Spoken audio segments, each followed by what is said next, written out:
সকালবেলা ঘুম থেকে উঠেই আমি আমার আশিবাসী কাজকর্মগুলো যেইভাবে করি আজকে ঠিক সেইভাবেই তোমাদের সঙ্গে আমি শেয়ার করব। তো Radhe Radhe everyone, welcome back to my channel Pinky's blogs. কেমন আছো তোমরা সবাই?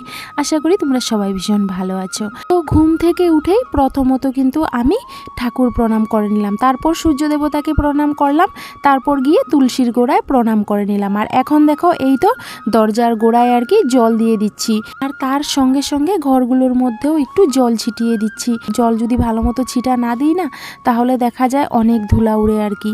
এখন এই তো রান্নাঘরের দিকে এসে পড়লাম, রান্নাঘরের এঁটো বাসনগুলো আর কি বের করে নিচ্ছি। অন্যান্য দিন জানো তো আমার কিন্তু রাত্রেবেলায় বাসন ধোয়া হয়ে যায়, আর যেহেতু গতকাল রাত্রে আর কি অনেক বৃষ্টি ছিল তার জন্য আর কি বাসন ধোয়াধুয়ি করতে পারিনি, সেই আর কি সকালের জন্য রেখে দিলাম। তো ঘরের প্রত্যেক দুয়ারেই জল ছিটা দেওয়া হয়ে গেছে। আর এখন প্রথমত আমি কিন্তু আগে গরম জল খেয়ে নেব বাসি মুখে, তারপর গিয়ে আমি আমার কাজগুলোতে লাগবো। দেখা যায় কাজে একবার লাগার পর কিন্তু তখন আর জল টল খাওয়া হয় না, তো তার জন্যই আমি রোজ দিনেই কিন্তু আগে নিজে এক মগ গরম জল খেয়ে নিই, তারপর গিয়ে ওই কাজগুলোতে লাগি। আর শুধু বাসি মুখে গরম জলেই খাচ্ছি না, সঙ্গে কিন্তু থানকুনি পাতা 6-7টার মতো নিয়ে নিলাম। এটা কিন্তু রোজ আমার ডিউটি। প্রথমে আমি ওই জল আর থানকুনি পাতা খেয়েই কিন্তু তারপর গিয়ে কাজে লাগি।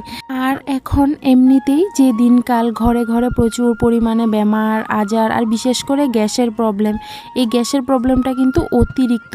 তো আমারও অনেকটাই গ্যাসের প্রবলেম, কিন্তু বিশ্বাস করো এই থানকুনি পাতা খাওয়া আমি যবে থেকে স্টার্ট করেছি না তখন থেকে কিন্তু আমার গ্যাসের প্রবলেমটা খুব কম। আসলে থানকুনি পাতাটা আমি সারা বছরেই খেতে চাই কিন্তু পাই না গো, সব সময় তো আর পাওয়া যায় না। এই যে এখন বৃষ্টি বাদলের দিন আসলো না, এখন কিন্তু আবার রেগুলার পাওয়া যাবে আর কি 6 মাসের মতো। তো যতদিন পাওয়া যাবে ততদিন তো আমি খাওয়া দাওয়া করবই আর কি। তো দেখো আমি কিন্তু বাসি কাজে লেগে পড়লাম। প্রথমত রান্নাঘরটা ঝাড়ু দিয়ে দিলাম, আর এখন এই তো এই রুমগুলো ঝাড়ু দিয়ে দিচ্ছি।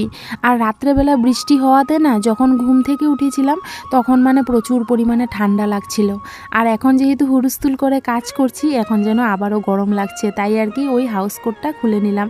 সেটা হাউস কোট না, সেটা একটা কাপড়ের আর কি, মানে হালকা হালকা ঠান্ডায় পরার জন্য আর কি।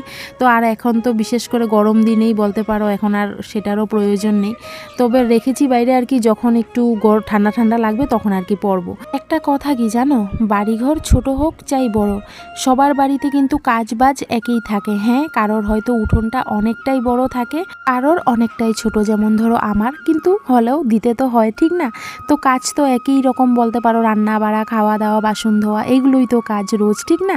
তো আমার কিন্তু সকালে সমস্ত বাসি কাজকর্ম শেষ হয়ে গেল, এগুলোই রোজ করি। তো আজকে সেটাই আর কি তোমাদের